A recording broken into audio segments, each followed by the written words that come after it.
Good night to everyone. And so we thought to introduce the exhibition in a informal and short conversation. And so as we already discussed this morning during the press conference, the exhibition explores the potentials of publishing under different forms, so not only books, but also magazines, periodicals, works on paper, proper works, and as a medium both to circulate information, knowledge, but as well to produce art. And it covers a period which starts from 1989 until today, so almost the last 30 years. And we chose the 1989 as a sort of symbolic date to mark the shift between the analog and digital time.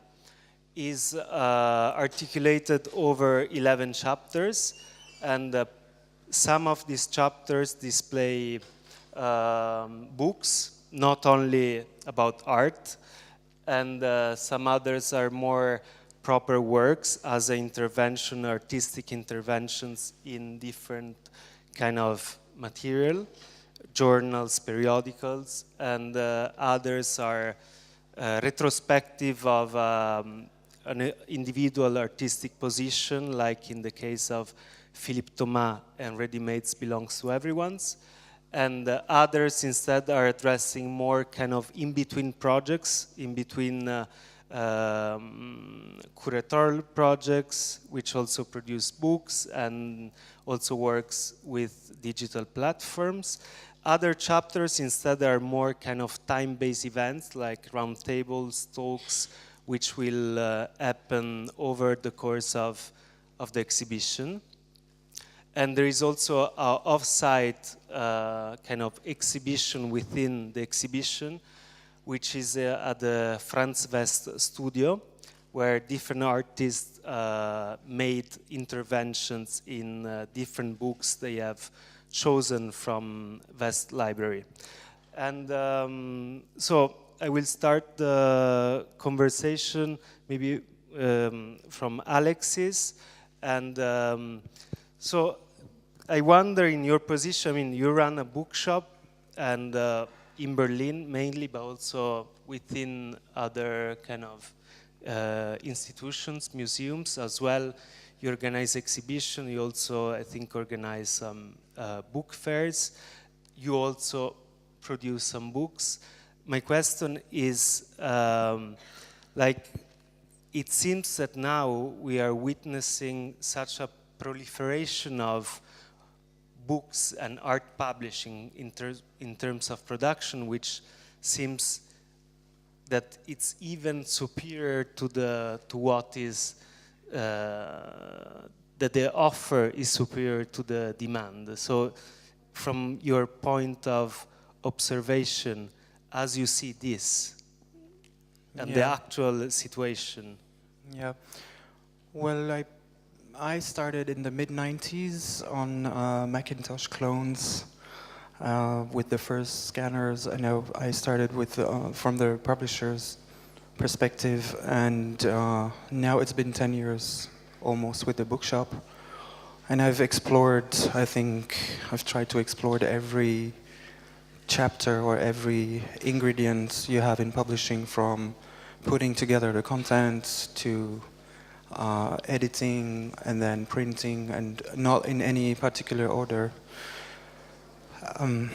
Of course, I'm not an art historian, but I can see how this develops, and within the decades, sometimes it fails. And for me, I think a key point was around 2000, when you could, after making mostly magazines in the 90s, in the 2000s, I got my first laptop. And I think ever since, it's been much easier to produce on your own. You didn't have to have like super expensive hardware anymore. And now with a digital camera or even your phone, you can make books. So there's a risk of overproduction, and it's interesting that you have so many magazines in this show, because you can also see their history and how people try to make a magazine or a publishing house, and it really takes guts to, maybe like a gallerist, you say you have to survive the first 5 years. With a publisher, is maybe the first 5 issues. And so then anything goes, and yeah, there is a lot of things going in all directions. So do you think there is enough audience for what is produced? I don't really know, but I think the interesting moment is where a publication is printed in an edition of 10 copies, or 1,000, or if you're lucky, 5,000. Or a magazine will pretend they print 60,000, but it's never true. They potentially can occupy the same amount of pixels on the internet, and now it's being reshaped also by other means of promotion, and something can look much bigger than it really is on the internet, which is something that happens to me quite a lot when you describe me as somebody who does everything and works with institutions and all that. In the end, it's a very small team, and it's still very fragile, I would say. But it's also very exciting in the way that you can be really autonomous. And I don't know, I think hopefully that's what we're trying to translate here. Yeah, because one chapter of the exhibition is this bookstore at the entrance, which Alexis and Gregorio curated. So following kind of certain criteria. So my question to Gregorio, who also has a sort of kind of rich and diverse background, because works as curator, he had a gallery, and then in the last, I think, 15 years, you start to become interested in the art publishing, but not so much on the historic kind of art publishing, so mainly 60s and 70s, but rather on what younger generation are and the way are working. So first of all, it's a personal question. You also ask collector which are sort of the criteria which you have kind of established or guide you into the selection of what can, attract you in this ocean of kind of overproduction of books. And the second question is about, in terms of kind of curating, you did several exhibitions where you were working with books from your own collection, and this time I think is a bit different. You already, you two together work in Porto, at the Serralves Museum, with something similar, so yeah. Oh my God, the first part is really difficult. How do you choose things? I don't know, it's like, how do you know which artist you like? There is so many factors involved. There is a bit your understanding often faulty of what they're doing. There is a bit a kind of intuitive approach. It's very, very hard. I mean, it's not like you look at something and you understand it. You look at something and it kind of speaks to you a bit. And then after that, it takes time to figure out. And the nice thing with artist books, particularly artist books, fanzines, and sort of self-published thing, is that they're generally very, very cheap. So you get the time at home. You can actually spend the 10 euros, take it home, and then look at them for a while. So that, and then, later, by looking at more and more things, you start thinking, all right, this publisher, this person is really interesting. But first is purely what hits your eye, really. And sorry, the second part was? Second was more about about curating exhibition on books, and in terms of your previous experience or the exhibition you curated in London, in New York, and so this experience instead. It's curating exhibition with books is really fun because it's so difficult, because you have two contrasting and equally essential aims. One is that the books shouldn't be destroyed, and the other is that the books should be touched, because books only exist through the movement of the pages. They don't exist as a single page.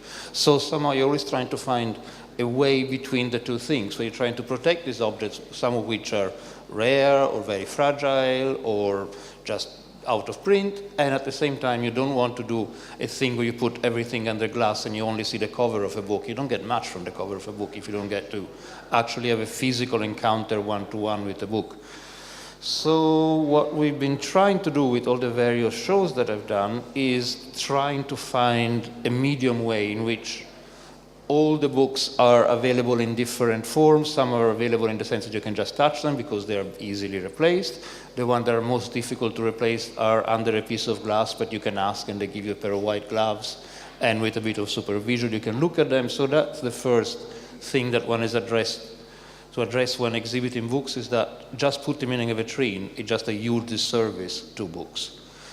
And then the various shows have all tried to address different aspects of what seemed interesting about artist books. So the first couple of ones, the one at Artist Space and the one before, were just looking at this incredible panorama that was coming out in the 2005, 2006, and trying to take an overview of what was going on, who was doing what was connected to whom, what connection between somebody being a printer and then a graphic designer and then an artist and then moving around the various roles, etc.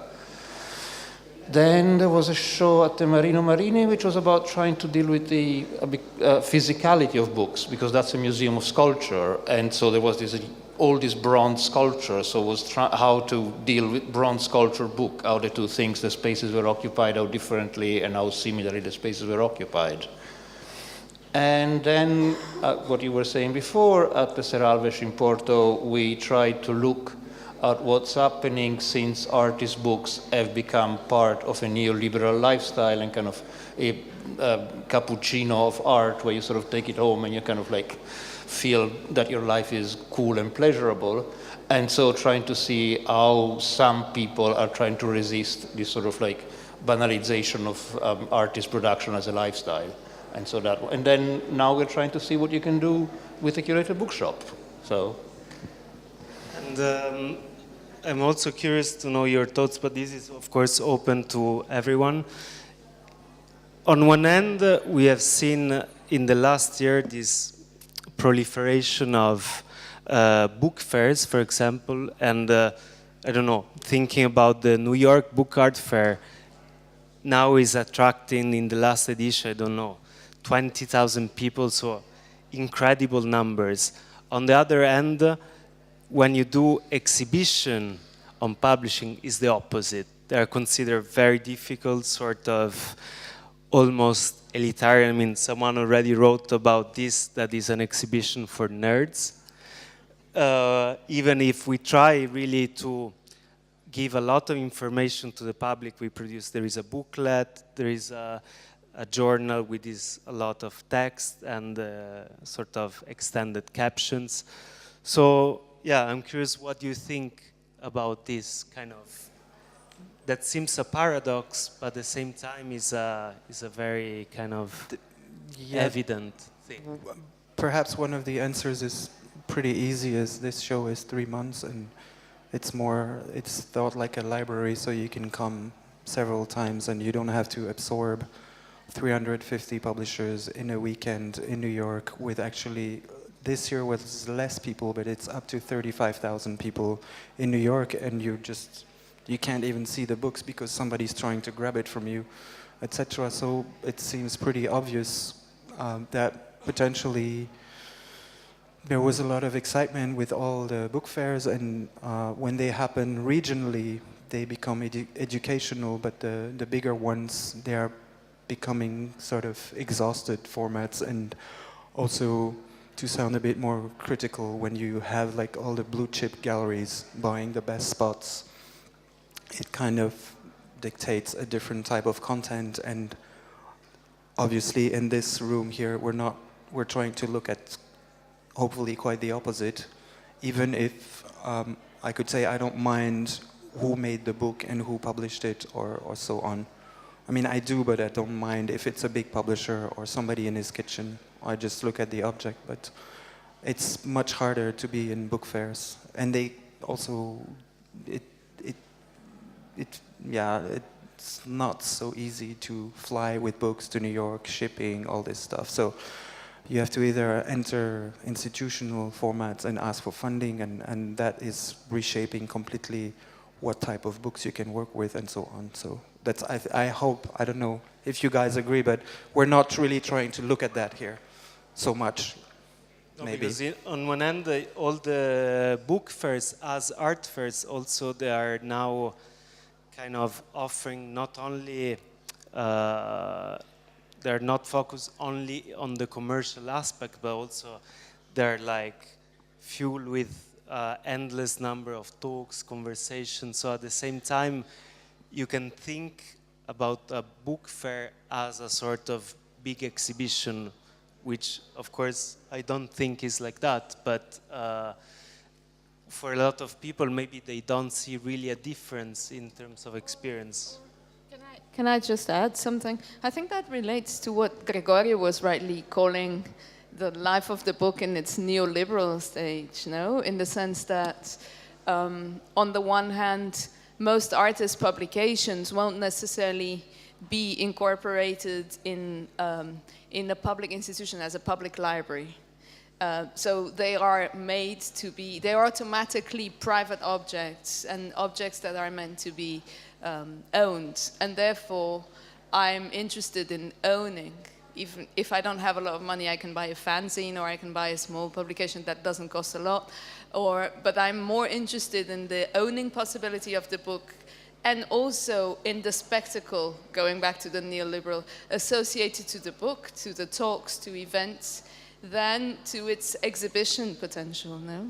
So it's this possibility of relating to a book as a consuming object than as an object to be observed that I think creates this paradox of the relation between the attendance and the investment of people in book fairs than in exhibitions that concern art publishing, no? So I'm thinking about this.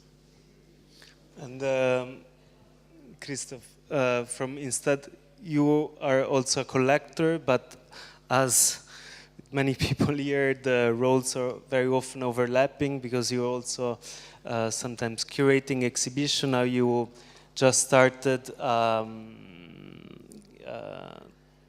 to do exhibitions or a project related to artist publishing in Zurich. And first of all, I would be happy if you can talk about what you're doing now in Zurich, and then also, yeah, having your opinion about what we just discussed.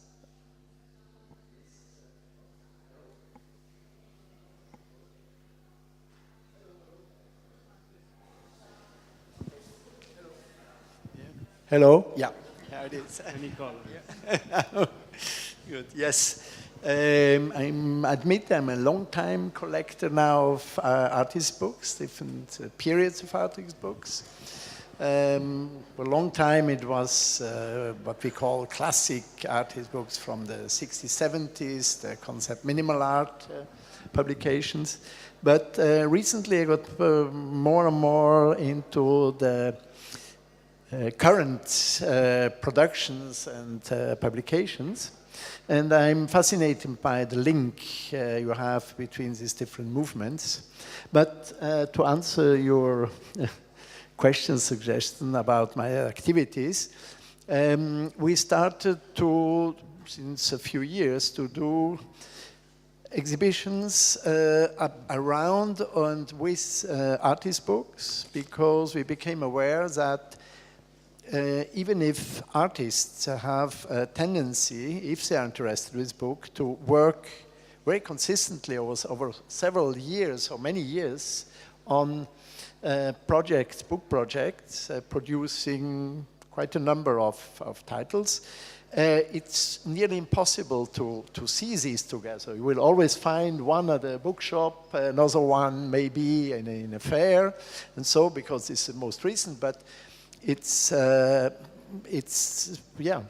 really difficult to get an impression of the work developing over several years.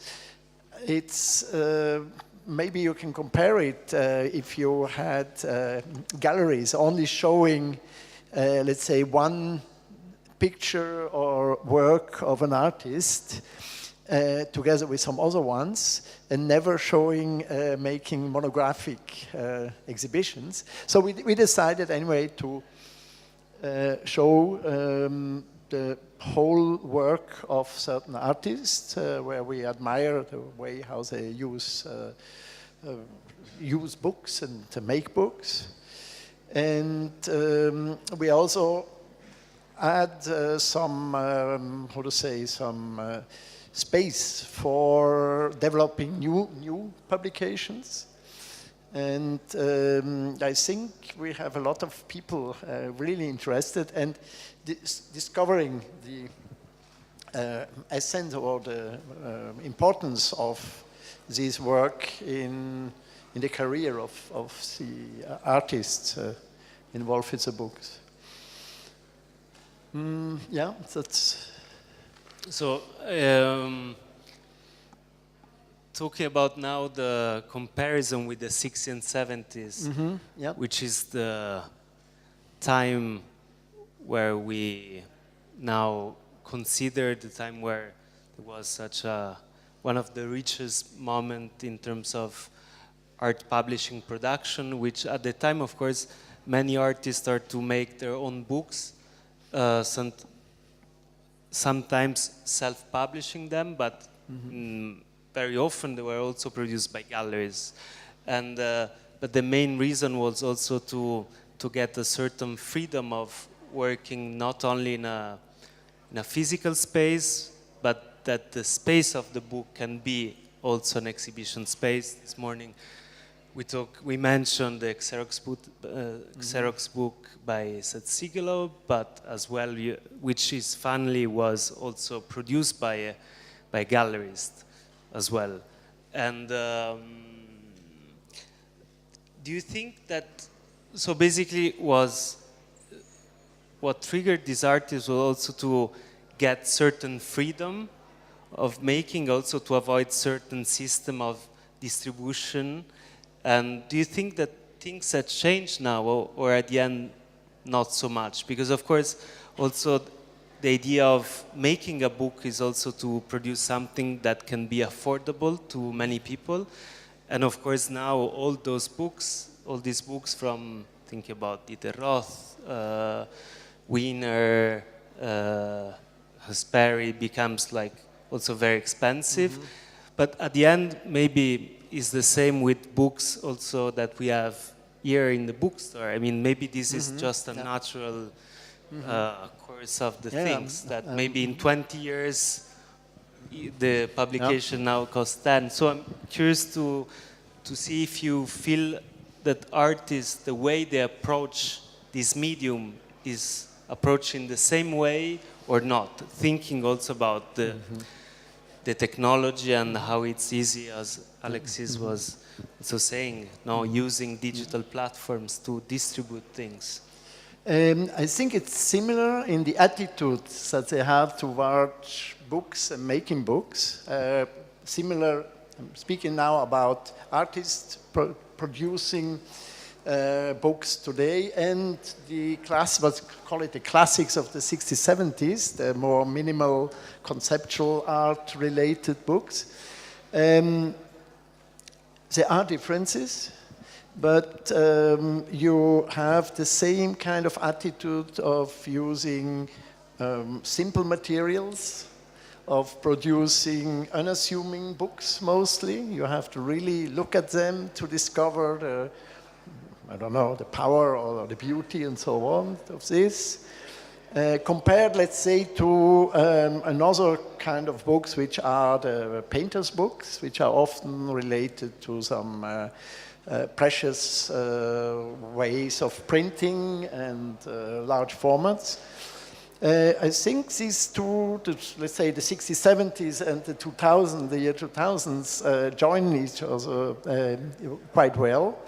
I always consider myself double lucky to have been able to collect in the 80s the books of the 60s. I still had to, already had to pay some higher prices, so I couldn't afford everything, but it was still how to say, affordable on one side, but also possible to make discoveries. There were no real literature and reference books about them. And I always like this, that you can discover new things. And double, when I say double lucky, is that now I'm collecting books that I can go just over here and buy for 20 euros.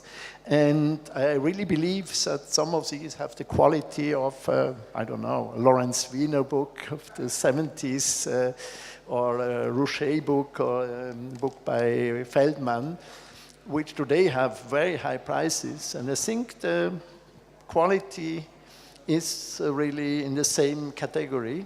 But they are so near that most people don't really look at them as original works.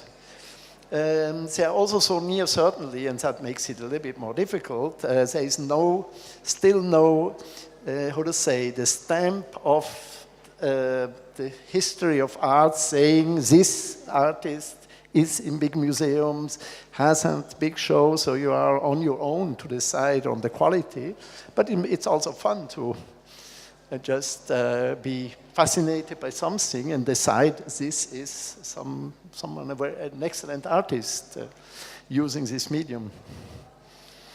So as you see in the space, we have these three roofs, and then there is a kind of exception, which is this long wall, which is a chapter titled Expanded Publishing.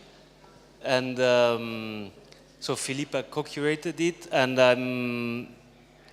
I would like, if you can, from your perspective of writer and curator, about what do you think are like the specificity of this type of projects, which is already, I think, is interesting because they are a bit outside of the canons of what we consider art publishing.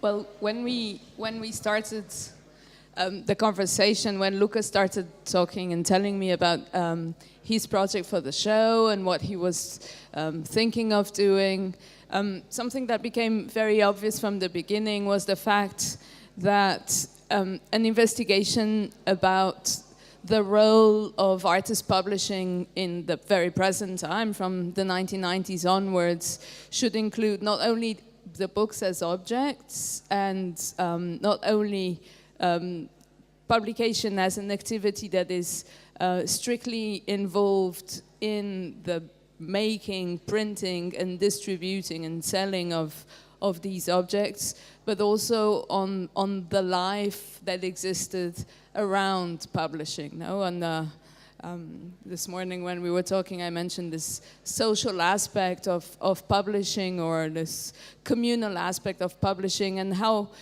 different individuals, curators, artists, writers, publishers were inventing formats to assure the distribution and the circulation of their ideas, of their interests, and of the different materials that they were invested in making and in sharing. So this idea of expanded publishing being exactly expanded from the object and towards spaces and forms of getting together and bringing together different individuals. And so what we tried to do was to create a form of display that was in the measure of the possible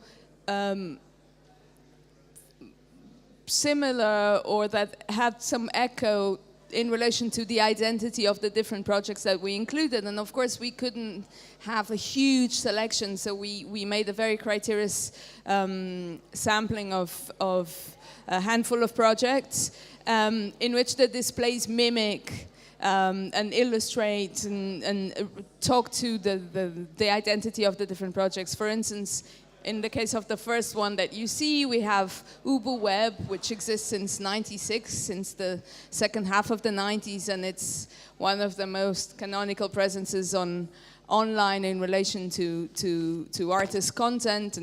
And what we tried to do was exactly echoing Kenneth Goldsmith's promotion of the low resolution as the ultimate possibility for democratic access to culture, because what is lo-fi can be circulated, can be accessible from your cell phone, from wherever you are, from a computer that doesn't have a very strong internet connection. And so we selected a series of moving image-based works that we projected on a relatively large projection, showing the low resolution of these works that Kenneth collects and archives on Ubu. And once again, thinking about the internet as a site for circulation and distribution, we have two other projects. One is La Bibliothèque Fantastique, which is a project initiated by a single individual called Antoine Lefebvre, who is imagining what life exists between the PDF, the format that assures a very high level of stability of what is produced, and the printed form that arises from that PDF. So he generates PDFs of books that can be downloaded for free and can be printed and can become a book, no? And in relation still to the internet, there is this project called Fiction, in which a writer and an artist, Ingo Nierman, is collaborating with a team of graphic designers, Velar Butina, to imagine what is the future of reading from the moment in which we're not reading so much on paper as we are reading on the screen. So how is the screen not related to the page, and how can the screen become another site for reading, for another mode of reading? And we have one of the books that is printed by Fiction, and most of the authors are people who are also standing in between art and literature, which is one of the ways in which you can access and read the books on Fiction. And then we have other projects, some related to the material culture of a publisher, in this case of the Bulletins of the Serving Library, and who was initiated by the founders of ... that maybe some people here know. And the Serving Library has a collection of artworks that either informed and shaped their imaginary, or that were artworks that were reproduced in the magazine.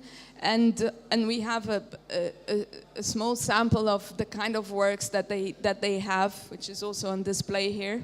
And we also have two cases which relate to spaces that exist across publishing and exhibition, and which dilute the frontiers between exhibiting and publishing, also as spaces that bring people together and that think about the conditions and the possibilities of publishing. One is this video rendering of Triple Canopy, and the one which is a project based in LA called Public Fiction, in which Lauren Mackler suggested that we had different posters of different editorial/exhibition projects she's been developing over the time. So the idea is that the intimate experience of the one-to-one encounter that we have with reading is translated into other forms of encounter that also require time and also require an intimate relation, but that expand this intimate towards a body of individuals, towards communities that get together and share these different experiences. Thanks. So before, at the beginning, I said that it was going to be very short, but it's, I see already, so I'm falling asleep, so I will cut it short. Just a note about the whole exhibition display was been made by Rio Grande. We had Francesco here, and the graphic design by Dallas, who conceived also a specific typeface for the exhibition. And I think we, again, also in terms of exhibition display, we take the risk of a kind of failure, thinking at least of doing something different, which can be playful and at the same time kind of precise, I hope, at least. And now I have to thanks a lot of people. So Benedict Lederbührer for allowing me to use the Franz West studio, and of course all the artists who contributed to that exhibition specifically, but to the whole exhibition. I mean, would have been impossible to happen without a great generosity, kind of trust and engagement from everyone.